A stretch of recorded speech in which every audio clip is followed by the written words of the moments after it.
Welcome करता हूँ आप सभी को यूट्यूब चैनल नर्सिंग ज्ञान में। आज का वीडियो बहुत ही शानदार होने वाला है। आप लोग एक एक करके देखिएगा, समझिएगा। तो आज के वीडियो माय डियर यहाँ पे लाए हैं आप सभी के लिए। यह वीडियो है हमारा जीएनएम फर्स्ट ईयर का, वीडियो नंबर 32वां है, फंडामेंटल ऑफ नर्सिंग का। इससे पहले हम फंडामेंटल ऑफ नर्सिंग के 31 तक कर चुके हैं। जो लोग वीडियो को नहीं देखे हैं जाकर जरूर देख सकते हैं। ओके, कोई दिक्कत नहीं है। चलिए, आज हम बहुत ही अच्छा प्रश्न लेकर आए हैं जिसको आप लोग अच्छे से देखिएगा। आपके सामने पहला प्रश्न है, जलना या झुलसना क्या होता है? समझ गए? बर्न या स्केल्डन, समझ गए? स्केल्ड्स। जले हुए व्यक्ति के प्राथमिक उपचार आप कैसे देंगे? समझ गए? तो इस चीज़ को जो है आपको समझाना होगा। आपसे भी एग्जाम में पूछा जा सकता है कि जलना क्या है, जले हुए मरीजों का जो है कारण बताएं, लक्षण बताएं, प्राथमिक सहायता बताएं। समझ गए? तो ये सारा चीज़ के जो है आप यहाँ पे देखिएगा। ओके, चलिए शुरू करते हैं। बर्न क्या होता है? देखिए, कहता है विद्युत प्रवाह या फिर गर्म धातु, आग लगना या जलता हुआ पेट्रोल या कोई रासायनिक पदार्थ, इन सब के संपर्क में आने के कारण हुए घावों को जलना कहते हैं। देखिए, जाहिर सी बात है, जलना का मतलब क्या होता है? हम किसी ज्वलनशील पदार्थ के संपर्क में आ जाए, चाहे वो कोई रासायनिक पदार्थ हो, पेट्रोल हो या फिर आग हो, गर्म धातु हो, समझ गए, इलेक्ट्रिक करंट हो, इन सब के संपर्क में आने के बाद ही जो है हमें क्या होता है, घाव लगता है। और वो जो घाव होता है वह जले हुए घाव होता है। समझ गए? उसी को हम लोग जलना कहते हैं। तो यही हमारा जलना या झुलसना होता है। झुलसना की बात किया जाए तो झुलसना के मतलब होता है कि गर्म पानी, भाप, गर्म तेल या घी आदि के संपर्क में आने पर हुए घावों को झुलसना कहते हैं। झुलसने में भी जलने के समान घाव होते हैं। देखिए, झुलसना के मतलब होता है कि आदमी का स्किन जो है वह उतना ज़्यादा भयानक तरीके से जो है आपके, एक प्रकार से कहा जाए तो व्यक्ति के बॉडी पर इस प्रकार से घाव होता है कि व्यक्ति झुलस जाता है। इसमें अब देखते रहिएगा, झुलसने का मतलब है तो बहुत ज़्यादा आग का फवारा है। समझ गए? गर्म तेल में गिर जाता है व्यक्ति, समझ गए, या फिर गर्म भाप लग जाता है बॉडी पर, या फिर तेल का भाप लग जाता है, यानी हीट से थोड़ा अलग से भी जो है व्यक्ति क्या हो जाता है, झुलस जाता है। तो यही झुलसना होता है। इन सब के संपर्क में आने पर भी जो है घावों को झुलसना कहते हैं। झुलसने में भी व्यक्ति जलने के समान ही घाव होता है। समझ गए? तो यही झुलसना होता है। झुलसना इनडायरेक्टली थोड़ा दूर से भी जो है व्यक्ति झुलस जाता है। समझ गए? ये चीज़ें होता है। ओके, आगे चलिए, आगे देखिए। यहाँ पे कहता है समान जले हुए घावों का प्राथमिक उपचार बताना है। अब इससे पहले आपको मैं यहाँ पे बता दूँ कि झुलसना जो या जलना जो होता है, जलने का कारण भी आप लोग समझ गए कि जलने का कौन कारण होता है। तो जलने का कारण जो है क्या होता है, पता है आप लोग का, इलेक्ट्रिक करंट, ज्वलनशील पदार्थ, पेट्रोल जलता हुआ, रासायनिक पदार्थ, समझ गए, जलता हुआ घी, जलता हुआ उबलता हुआ पानी, समझ गए। कुछ भी चीज़ें जिससे आपको जल सकता है, जलने के बाद घाव हो सकता है, वह सब कारण जो है आपके घाव के जलने में आ जाएगा, कारण हो जाएगा। उसके बाद रहे बात जलने का, आपसे जो है पूछेगा कि जलने का जो है कितने प्रकार से व्यक्ति जलता है। तो जलने का अगर आपसे प्रकार पूछे तो मैं यहाँ पे बता देता हूँ। वीडियो जो लोग देखेंगे उनको फ़ायदा होगा, जो नहीं देखेंगे उनको फ़ायदा नहीं होगा, सीधी सी बात है। समझ रहे हैं? तो मैं लिखा नहीं हूँ पीडीएफ में, क्योंकि बहुत लोग पीडीएफ डाउनलोड करने ही आते हैं सिर्फ। समझ गए ना? क्योंकि 3 से 4 मिनट वीडियो देखने का मतलब क्या है कि बहुत लोग पीडीएफ डाउनलोड करने ही आते हैं। ठीक है? तो पीडीएफ तो मिलेगा ही, बट पीडीएफ में ये चीज़ नहीं मिलेगा। जो वीडियो देखेंगे उन्हीं को पता होगा। जलने का अगर आपसे प्रकार पूछ दे तो प्रकार होता है, 3 स्तर में व्यक्ति जलता है। पहला होता है फर्स्ट डिग्री, समझ गए, फर्स्ट डिग्री, समझ गए। पहला होता है फर्स्ट डिग्री का जला हुआ, दूसरा जो होता है वह सेकेंड डिग्री का जला हुआ, तीसरा जो प्रकार होता है वह थर्ड डिग्री का जला हुआ होता है। समझ गए? तो यही जला हुआ व्यक्ति का प्रकार है, first degree, second degree and third degree जले हुए। समझ गए? यही 3 प्रकार है। इसी को हम लोग प्राइमरी नाम देते हैं, इसी को हम लोग जो है सेकेंडरी नाम देते हैं, और इसी को हम लोग जो है तृतीयक रूप से गंभीर रूप से जले हुए, या इसी को हम लोग प्राथमिक, समझ गए, मध्यम और गंभीर जले हुए। प्राथमिक, समझ गए, प्राथमिक, मध्यम और गंभीर जले हुए। समझ गए? प्राइमरी, सेकेंडरी एंड सीवियर, यही जो है आपका 3 होता है जले हुए प्रकार, जलने का प्रकार। कोई भी व्यक्ति या तो हल्का सा जलता है, या मध्यम जलता है, या फिर गंभीर तरीके से जल जाता है। तो यही जलने के 3 प्रकार है। इसी को दूसरा नाम फर्स्ट डिग्री, सेकेंड डिग्री और थर्ड डिग्री कहा गया है। समझ गए? तो जलने का प्रकार हो जाएगा, मैंने बता दिया। अब आता है जलने के प्राथमिक उपचार। फर्स्ट एड, आप कोई मरीज जला हुआ है, झुलसा हुआ है, तो उसको प्राथमिक उपचार क्या देते हैं? तो सबसे पहले व्यक्ति को शांत करके रखते हैं। क्या करके रखते हैं? व्यक्ति को शांत करके हम रखते हैं। समझ गए? शांत करके व्यक्ति को रखना बहुत ज़रूरी है, क्योंकि व्यक्ति बहुत ज़्यादा बेचैन होने लगता है। जाहिर सी बातें हैं, जलने के बाद एक व्यक्ति में अलग सा इरिटेट और अलग सा जो है दर्द उत्पन्न होता है। समझ गए? आगे होता है जले हुए अंग को 10 से 15 मिनट के लिए चलते हुए ठंडे पानी के नीचे रखें। अब मान के जो भी अंग जला हुआ है, झुलसा हुआ है, आप उसको जो है चाहें तो कोल्ड जो है ठंडे पानी के जो है आप नीचे जो है इसको रख सकते हैं। समझ गए? ये चीज़ें हैं।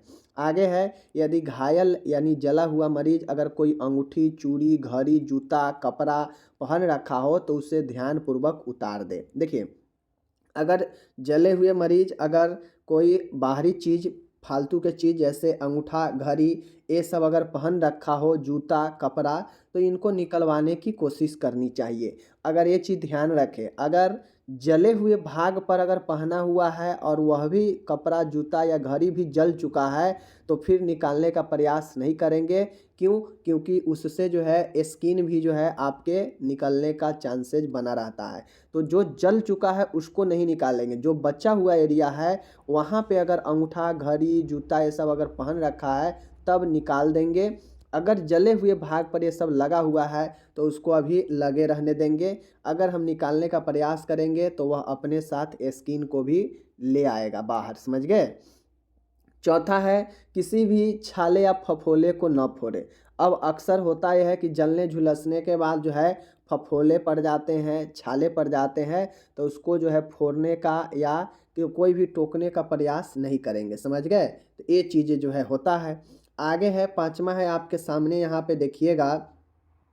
पाँचवा है, घाव की ड्रेसिंग कर दे। अब जो होता है घाव है जलने का, उसको ड्रेसिंग करें। ड्रेसिंग करने का मतलब है कि साफ़ करें, एंटीसेप्टिक घोल जो है यूज करके आसपास के एरिए को साफ़ करेंगे ताकि इन्फेक्शन ना हो।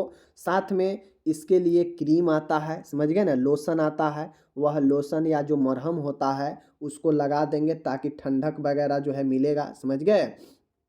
साथ में घाव पर चिपकने वाली पट्टी का इस्तेमाल न करें। समझ गए? घाव पर जो चिपकने वाला पट्टी है उसका इस्तेमाल कभी भी नहीं करेंगे। घायल को अधिक मात्रा में तरल पदार्थ देंगे, क्योंकि तरल पदार्थ जो होता है वह बहुत ज़्यादा ज़रूरी होता है। समझ गए? तो तरल पदार्थ जले हुए मरीज को देते रहेंगे आईवी माध्यम से, क्योंकि जले हुए मरीज में डिहाइड्रेशन का खतरा रहता है, क्योंकि उसे टेम्परेचर लगा है तो उसके बॉडी से जो अनावश्यक तरल है वह भी कम हो ही जाएगा। समझ गए ना? घाव पर किसी भी प्रकार का लोशन या मरहम न लगाएं।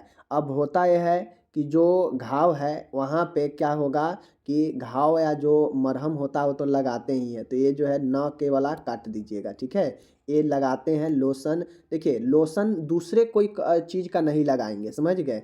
दूसरे कोई चीज़ का नहीं लगाएंगे। इसके लिए ठंडक प्रदान करने के लिए जो है इसके घाव के लिए जो है क्रीम आता है वो लगाते हैं, दूसरे कोई लोशन या मरहम नहीं लगाते हैं। समझ गए? ये चीज़ें हैं। यदि घाव के गंभीर होने की आशंका हो तो चिकित्सीय मदद प्राप्त करें। और अगर आपको घाव गंभीर है, जला हुआ मरीज गंभीर है, तो उसके लिए क्या करेंगे? डॉक्टर की सहायता लेंगे। समझ गए?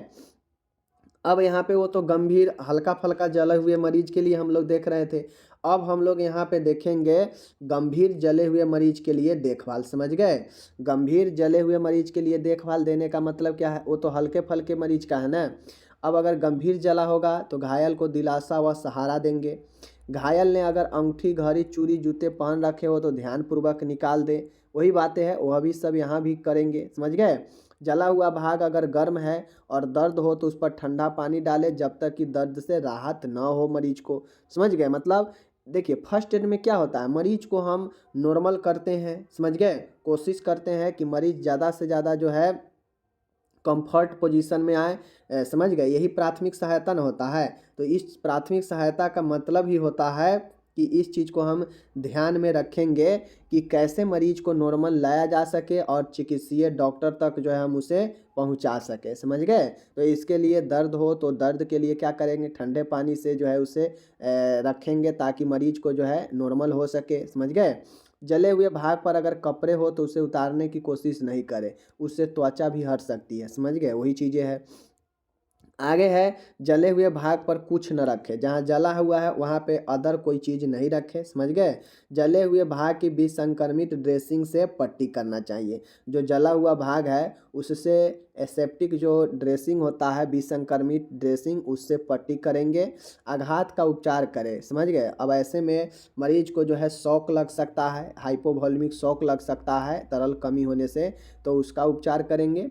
आईवी कंटिन्यू करते रहेंगे। यदि घायल अचेत हो, समझ गए, अगर घायल अचेत हो तो उसका वायु मार्ग खोले एवं आवश्यक हो तो बचाव प्रणाली ABC का पूरा करें। ओके, घायल को रिकवरी पोजीशन में रखें। तो ये चीज़ें जो है आपके होते हैं, समझ गए। आगे है माय डियर, घायल को तुरंत प्राथमिक उपचार बनाते हुए अस्पताल में स्थानांतरित करें। और ये चीज़ ध्यान में रखें कि आप फर्स्ट एड दे रहे हैं, समझ गए। आप डॉक्टर नहीं हैं, आप अस्पताल में ट्रीटमेंट नहीं कर रहे हैं कि आप अपने से जो है सभी जो है क्रीम वगैरह और सभी चीज़ें आप लगाने लगेंगे, ठीक है। इसीलिए यहाँ पे फर्स्ट एड में कहा गया है कि आप कोई लोशन या क्रीम नहीं लगाएंगे। यह लोशन और क्रीम डॉक्टर के काम है कि कौन सा लोशन और कौन सा जो है क्रीम लगाना है। आप फर्स्ट एड दे रहे हैं इसलिए आपको ये चीज़ नहीं लिखना था, समझ गए ना। तो बाकी ये सब चीज़ें मैंने आपको बता दिया। बाकी यहाँ पे बता देते हैं आप लोग को कि इसके गणना करने के लिए पार्कलैंड सूत्र आता है, समझ गए। इसके गणना करने के लिए पार्कलैंड सूत्र आता है, समझ गए। तो ये चीज़ें हैं। बाकी इसके घाव के गणना करने के लिए रूल्स ऑफ 9 का भी उपयोग किया जाता है, समझ गए। रूल्स ऑफ 9 होता है, एक रूल्स ऑफ 9 होता है जिसका उपयोग जो है मरीज के घाव के आकार को ज्ञात करने में किया जाता है। तो अगर ये सब पूछ दे कि जो है घाव को ज्ञात करने का जो है नियम बताए तो रूल्स ऑफ 9 बता दीजिएगा, जिसको 9 भागों में जो है बॉडी को बांटा जाता है, उसमें परसेंटेज प्रतिशत दिया जाता है, तो वो जो है ज्ञात होता है। पार्कलैंड सूत्र जो है क्या करता है कि मरीजों के उपचार के लिए जो है यह तरल को तय करता है कि कितना तरल कब देना है, समझ गए। तो ये सब चीज़ें हैं, मैंने बता दिया। आगे चलिए, अब यहाँ पे टोटल इंग्लिश दिया गया है बर्न के बारे में, समझ रहे हैं। बर्न के बारे में यहाँ पे इंग्लिश दिया गया है, आप लोग बर्न के बारे में अच्छे से देख लीजिएगा, कोई दिक्कत नहीं। चलिए आगे चलते हैं। यहाँ पे टोटल मैंने दे रखा है। अब आता है माय डियर कि दर्द क्या है और दर्द के प्रकार बताइए, समझ गए। दर्द के बारे में पूछ रहा है, तो चलिए दर्द के बारे में देखते हैं। दर्द के बारे में, दर्द और दर्द के प्रकार। तो देखिए, दर्द एक असुखद, संवेदी और भावनात्मक अनुभव है जो हो रहे या होने वाले ऊतकों की हानि के समय है। देखिए, दर्द का मतलब क्या होता है, यहाँ पे ध्यान से आप लोग देखिएगा कि दर्द का मतलब क्या होता है। तो देखिए दर्द क्या है। तो देखिए दर्द का मतलब क्या होता है। दर्द है तो आपका जैसे ही आपके दर्द एक असुखद, मतलब दर्द कोई सुख का चीज़ थोड़ी ना, दर्द एक असुखद चीज़ ही है। और यह संवेदी होता है, यह एक संवेदन होता है, सेंसेशन होता है, आपको जो है महसूस होता है। तो यही कहता है कि दर्द एक असुखद, संवेदन और भावनात्मक, इमोशनल अनुभव होता है, समझ गए। यह एक एक्सपीरियंस फील किया जाता है जो हो रहे या होने वाले ऊतकों की हानि के समय होता है। जो क्या होता है, आपके चोट लगने पर या किसी भी बॉडी के पार्ट में आपका जैसे ही टिश्यू हानि होने लगता है तो या फिर होने वाला होता है तो जाके यह दर्द का अनुभव होने लगता है। दर्द कब होता है, जब आपके किसी बॉडी पार्ट में इफेक्ट होने लगता है तभी ना दर्द होता है। तो यही दर्द जो है हमारा सुखद, संवेदी और भावनात्मक अनुभव होता है जो हमारे बॉडी में हो रहे टिश्यू के लॉस या लॉस होने की उम्मीद के समय होता है, समझ गए।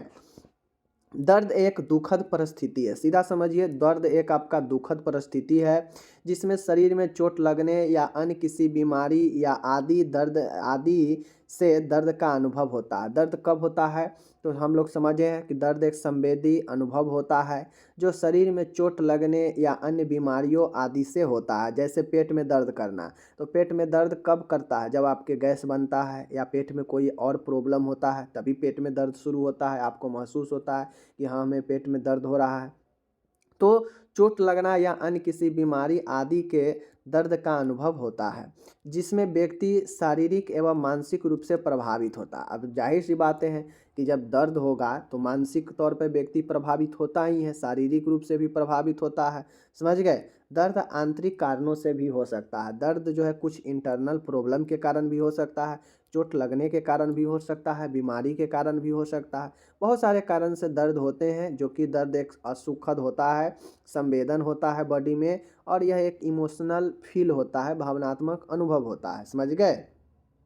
जैसे संक्रमण के कारण भी जो है दर्द होता है, प्रदाह प्रदाह के कारण भी दर्द होते हैं। इन सब में जो है होने पर प्रभावित अंग में जो है दर्द का अनुभव हो सकता है। संक्रमण, प्रदाह, इन सब से प्रभावित अंगों में दर्द का अनुभव हो सकता है। तो चीज़ों को समझ गए आप? चलिए, यहाँ पे इसका इंग्लिश दे रखा है, समझ लीजिए। अब हमका आता है कि दर्द के प्रकार को बताना है, ठीक है? तो देखिए, दर्द जो है बहुत तरीके के दर्द होते हैं, समझ गए? दर्द का विभिन्न आधार पर वर्गीकृत किया गया है। दर्द को अलग अलग प्रकारों पर हम इसे वर्गीकृत किए हैं। कैसे? पहला है उत्पन्न होने के समय के आधार पर, on the basis of onset. मतलब दर्द जो है समय के आधार पर, मतलब कितना जो है समय के लिए दर्द आता है, समय के आधार पर। पहला होता है एक्यूट दर्द। अब समय की बात है तो एक्यूट का मतलब होता है तीव्र, अचानक से आने वाला दर्द। यह शीघ्र या तुरंत उत्पन्न होने वाला दर्द होता है, अर्थात चोट लगने के बाद तुरंत जो है दर्द उत्पन्न हो जाता है और अचानक उत्पन्न हो जाता है, और यह ज़्यादा देर के लिए नहीं रहता है, फिर ट्रीटमेंट होने पर ठीक भी हो जाता है। लेकिन जो क्रॉनिक दर्द होता है, क्रॉनिक टाइप के जो पेन होते हैं, यह देर जो है धीरे धीरे उत्पन्न होगा, लेकिन यह लंबे समय तक होने वाला दर्द होता है। इसमें दर्द धीरे धीरे शुरू होकर लंबे समय तक के लिए होता है। इसीलिए समय के आधार पर दो तरीके से बांटा गया है। पहला बांटा गया है भाई एक्यूट पेन, मतलब अचानक से उत्पन्न होगा और धीरे धीरे तेज़ी से उत्पन्न होगा और तेज़ी से समाप्त भी हो जाएगा। लेकिन क्रॉनिक पेन जो है, जीर्ण, जिसे दीर्घ अवधि का दर्द कहते हैं, यह धीरे धीरे शुरू होगा, लेकिन लंबे समय तक यह दर्द जो है होते रहता है और धीरे धीरे शुरू होकर लंबे समय तक चलते रहता है। तो इस प्रकार के दर्द को क्रॉनिक पेन कहते हैं। बीमारी भी एक्यूट और क्रॉनिक होता है। बीमारी भी वैसे ही होता है कि कुछ बीमारी अचानक अटैक करता है, तीव्र हमला करता है और फिर धीरे धीरे कुछ दिनों में ही समाप्त हो जाता है। लेकिन कुछ ऐसे बीमारी होते हैं जो बहुत काफ़ी लंबे सालों, महीनों, समझ गए, और जीवन भर भी चलने लगता है, तो वह क्रॉनिक बीमारी हो जाएगा। उसी प्रकार से क्रॉनिक पेन भी समय के आधार पर बांटा गया था। दूसरा जो है आधार है गंभीरता के आधार पर। गंभीरता के आधार का मतलब है कि on the basis of severity, मतलब कितना ज़्यादा जो है गंभीर दर्द है, समझ गए? दर्द गंभीरता के आधार पर। अब कुछ दर्द होते हैं जो बिल्कुल मिल्ड होता है, सौम्य होता है, कम होता है। यह सबसे कम गंभीर एवं हल्का वाला दर्द होता है, यह बिल्कुल सहनीय होता है, समझ गए? अब कभी कभी ऐसे भी थोड़ा कहीं किसी कर आप ज़्यादा बैठ जाइएगा, हाथ जता जाएगा तो दर्द थोड़ा सा होने लगता है, जो कि बिल्कुल सहनीय होता है, और यह मिल्ड होता है, हल्का दर्द होता है, कम गंभीर होता है, समझ गए ना? उसी प्रकार से आपके गंभीरता के आधार पर दूसरा है मध्यम दर्द, मॉडरेट पेन। मॉडरेट पेन का कहने का मतलब है कि यह कुछ गंभीर या मध्यम तीव्र का दर्द होता है, यह सहनीय नहीं होता है। अब देखिए, यह जो होता है मॉडरेट वाला जो होता है, किसी को अगर मॉडरेट पेन होता है तो थोड़ा देर वह सह सकता है, लेकिन ज़्यादा देर से नहीं सहेगा। यह दर्द जो है मध्यम होता है और मध्यम गंभीर का होता है और तीव्र भी होता है, और यह असहनीय होता है, यहाँ पे सहा नहीं जाएगा, समझ गए? रही बात जो तीसरा है, इसी में सीवियर पेन, गंभीर पेन। और जब किसी व्यक्ति में गंभीर पेन होता है तो व्यक्ति बेहोश भी हो जाता है, असहनीय हो जाता है, समझ गए? और इसमें व्यक्ति को तुरंत उपचार की आवश्यकता पड़ता है। तो यही हमारा सीवियर पेन है, जो कि गंभीरता के आधार पर 3, मिल्ड, मीडियम और सीवियर, यही 3 होता है, समझ गए? चलिए, तो ये समझ गए। तीसरा है अवधि के आधार पर। अवधि कहने का मतलब है कि वो पहला वाला था समय के आधार पर कि कितना समय तक दर्द चलेगा। अब यहाँ है कि अवधि के आधार पर, on the basis of period of pain. मतलब अब यहाँ पे है कि अल्प अवधि, शॉर्ट पीरियड का पेन, यह कुछ सेकेंड से कुछ मिनटों तक होने वाला दर्द होता है। शॉर्ट पीरियड पेन जो है कुछ सेकेंड से कुछ मिनटों तक का दर्द होता है, ओके। दूसरा है इंटरमिटेंट पेन, मतलब रुक रुक कर होने वाला दर्द, समझ गए? इसमें पीरियोडिक पेन भी कहते हैं, इसे पीरियोडिक पेन भी कहते हैं। यह कुछ अंतराल पर होता है, जैसे 1-2 घंटा होगा फिर रुक जाएगा, फिर शुरू होगा फिर रुक जाएगा। तो यह जो है इंटरमिटेंट पेन होता है, रुक रुक कर होने वाला, अंतराल पर होने वाला दर्द, समझ गए। और ये दर्द है कांस्टेंट पेन होता है, जिसमें लगातार होने वाला दर्द। तो जो पहला दर्द आप लोग देखे हैं ना, वह जो है आपका उसी के सापेक्ष जो है यह तीसरा दर्द का वर्गीकरण है। पहला समय के आधार पर था, तो ऑनसेट के आधार पर, मतलब कि कितना समय तक चलने वाला है, समझ गए। लेकिन यहाँ जो है यह आपका अवधि के आधार पर है कि कितना देर तक होगा, समझ गए। वह कितना समय तक चलेगा वो था, और यहाँ पे है कि कितना देर तक होगा, ये वाला चीज़ है, समझ गए। तो लगातार होने का मतलब है कि इसे कंटिन्यूअस पेन भी कहते हैं, क्योंकि यह लगातार होता रहता है, जैसे कैंसर में होने वाला दर्द। अब मान गए कि 1 घंटा दर्द होगा, तो वह 1 घंटा दर्द जो है लगातार होते रहेगा, तो वह कांस्टेंट पेन होगा, समझ गए। लेकिन बात किया जाए इंटरमिटेंट है, तो इंटरमिटेंट का मतलब है कि अगर दर्द दिन भर रहा, तो यह दिन भर में 2 बार 4 बार जो है आपके रुक रुक कर होगा, तो यह इंटरमिटेंट होगा, रुक रुक कर होने वाला दर्द। और अल्प अवधि शॉर्ट पीरियड का पेन का मतलब है कि कुछ मिनटों कुछ सेकेंडों के लिए दर्द आएगा फिर चला जाएगा। तो यह पीरियड अवधि के आधार पर है, समझ गए, कि कितने अवधि के लिए दर्द आ रहा है, समझ गए। तो ये अल्प अवधि के आधार पर यहाँ पे मैंने बता दिया, जो कि 3 प्रकार से था। चौथा है प्राकृतिक के आधार पर, on the basis of tendency. अब प्रकृति के आधार पर होने का मतलब है कि किस प्रकार के दर्द होगा, दर्द का नेचर कैसा होगा। तो एक दर्द होता है प्रिकनिंग, समझ गए, प्रिकिंग दर्द, प्रिकिंग पेन, चुभने वाला, जलने वाला, बर्निंग पेन। और एक होता है मरोड़ व एंठन क्रैम्प जिसे कहते हैं। तो ये भी नहीं देखते होइएगा कि कांटा जैसा, सुई जैसे पेट में चुभ रहा है, तो ये चुभने वाला पेन होता है, प्रिकिंग पेन, ओके। एक होता है बर्निंग, जलने वाला दर्द, समझ गए, जलने वाला दर्द। और एक होता है आपका मरोड़ या एंठन वाला दर्द, जिसको लोग कहता है कि हमको पेट में कुछ चीज़ जो है पकड़ कर मरोड़ रहा है, नहीं कहता है।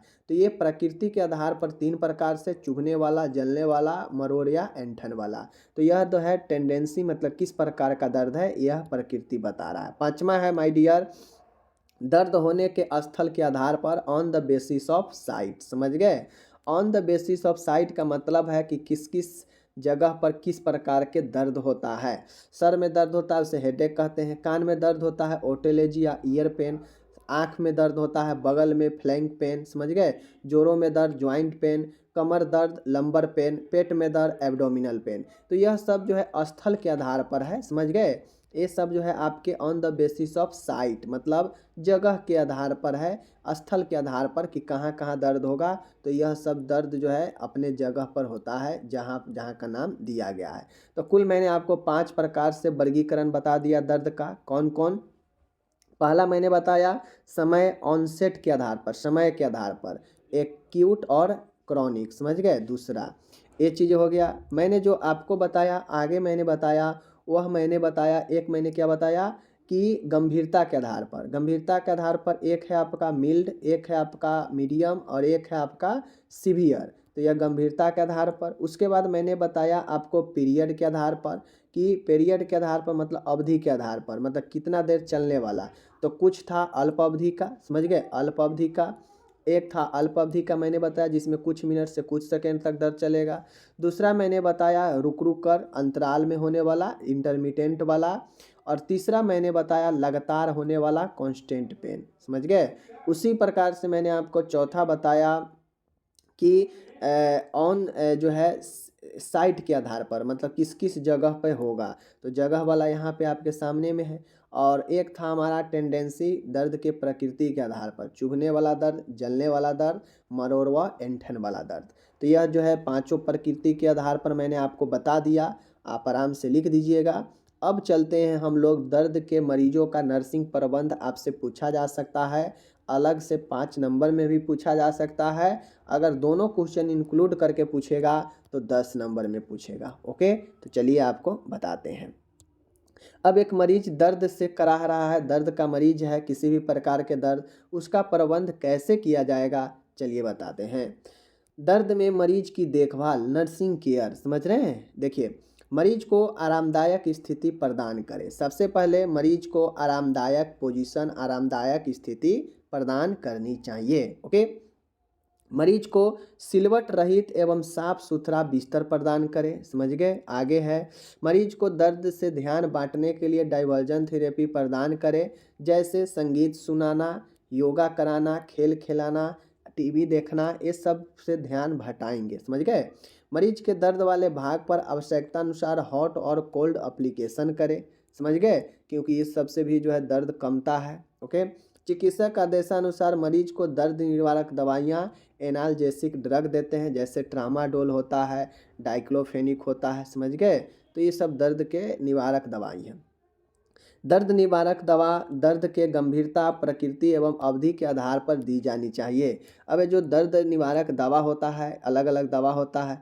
अगर किसी को पावरफुल दर्द है तो उसको पावरफुल दवाई भी दर्द का दिया जाता है। समझ गए। किसी को अगर थोड़ा मोड़ा कम है तो उसको पैरासीटामोल से भी काम चला दिया जाता है। समझ गए ना। तो ये चीज़ें हैं। आगे है, मरीज को होने वाले दर्द की अवस्था निरंतर आकलन कर चिकित्सक को सूचित करें, क्योंकि यह दर्द कम भी हो सकता है और गंभीर भी हो सकता है। समझ गए। मरीज व उसके परिजनों को मनोवैज्ञानिक सहारा दें कि मरीज ठीक हो जाएगा। मरीज को आरामदायक वातावरण प्रदान करें जिससे मरीज आराम से सो सके। मरीज के आसपास ज़्यादा शोरगुल हल्ला नहीं करने देंगे। मरीज को व्यक्तिगत स्वच्छता, पर्यावरणीय स्वच्छता को बनाए रखेंगे। यह तो सभी बीमारी में महत्वपूर्ण है। मरीज की दर्द हेतु सहन शक्ति बढ़ाने के लिए ज्ञान प्रदान करें। समझ गए। मरीज को दर्द हेतु सहन करने के लिए जो है उसे हम लोग क्या करेंगे, दर्द को सहने हेतु शक्ति बढ़ाएंगे। 12 है, मरीज को स्वास्थ्य शिक्षा देंगे दर्द के बारे में। मरीज को नियमित बेड बाथ, मतलब बेड पर स्नान और बाथरूम बाथ जो है कराते रहें। मरीज को पूरी नींद लेने के लिए प्रोत्साहित करें, ताकि ज़्यादा समय अगर नींद में बिताएगा तो पेशेंट को दर्द का अनुभव कम होगा।